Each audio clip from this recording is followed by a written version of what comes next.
I went to university in order to learn to teach. That was my ambition, was to become a teacher. And it was whilst I was in France and saw the distinction between the French system and the English system, and speaking to my professors and teacher friends, began to realise that perhaps teaching was not a career for me in England in the 1970s. So I changed route and became a chartered accountant instead. From that, I then joined the CISI, I think just after it was founded. I always used to read Lucy Kellaway's columns in the Financial Times.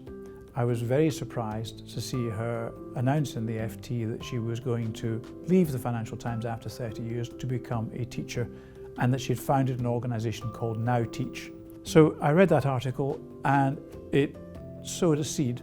I continued working for a further 2 years into my early 60s in my investment bank, and when I decided to retire, that seed began to grow, and within about 6 weeks I'd signed up with NowTeach.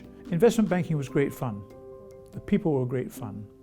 The kids, and one hopes that this film will never be watched by any of them, are hilarious. They're absolutely hilarious, but you mustn't ever let them know they're hilarious, otherwise they will trample all over you.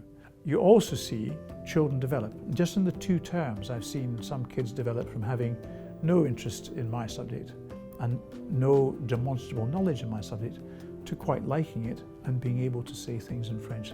That is a phenomenal buzz when you get that. Moving to teaching is light years away from investment banking. As a trainee teacher, I would have to say teaching is more challenging because the cognitive overload of not knowing what you're doing in the first few months, it can be quite overwhelming.